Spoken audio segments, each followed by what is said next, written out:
നമസ്കാരം. ശരിക്കും നോമ്പിൻ്റെ രുചിയും ഗന്ധവും നഷ്ടപ്പെടുത്തുന്നത് നാവാണ്. നാവും ചെറിയ അവയവമെങ്കിലും വളരെ വമ്പ് പറയുന്നു.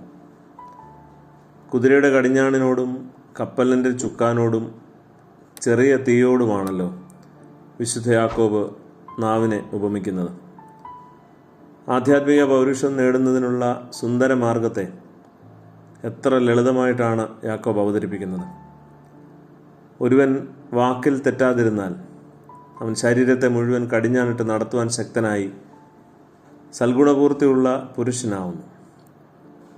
3 ഇഞ്ച് നീളമുള്ള നാവിന് 6 അടി നീളമുള്ള ഒരാളെ കൊല്ലാൻ കഴിയുമെന്നൊരു ജാപ്പനീസ് പഴമൊഴിയുണ്ട്.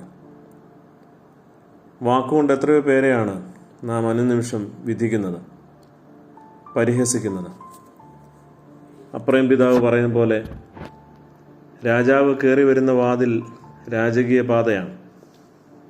കർത്താവിൻ്റെ തിരുശരീര രക്തങ്ങളെ സ്വീകരിക്കുന്ന വായ രാജകീയ പാതയാണ്.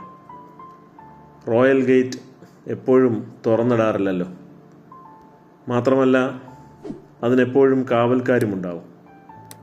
വായ്ക്കൊരു കാവൽക്കാരനെയും അധരങ്ങൾക്കൊരു സൂക്ഷിപ്പുകാരനെയും നിയമിക്കേണ്ടതിൻ്റെ ആവശ്യം ബോധ്യപ്പെടുന്നുണ്ടോ? ഒരു കഥയുണ്ട്. സുപ്പീരിയർ ഓഫീസറിൻ്റെ ശകാരം കേട്ട് വീട്ടിലെത്തിയ മനുഷ്യൻ തൻ്റെ ദേഷ്യം ഭാര്യയോട് തീർത്തു. ഭാര്യയാകട്ടെ തൻ്റെ സമാധാനക്കേട് മക്കൾക്ക് പകർന്നു.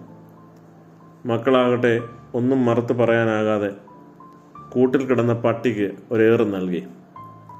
പട്ടിക്ക് മാത്രം വിവരമുണ്ടായിരുന്നതുകൊണ്ട് അതൊന്ന് മോങ്ങിയിട്ട് അവിടെ തന്നെ കിടന്നത്രേ.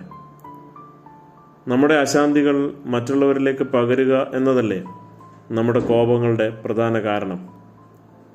പൊട്ടച്ചൊല്ലും ചീത്തത്തരവും കളിവാക്കും ചൊല്ലിത്തീർക്കുവാനുള്ളതല്ല നമ്മുടെ വായ എന്നോർക്കുക.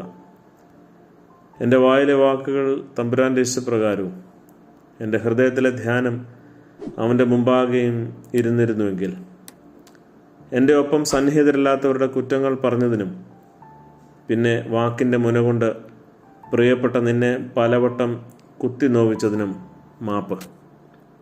നമസ്കാരം.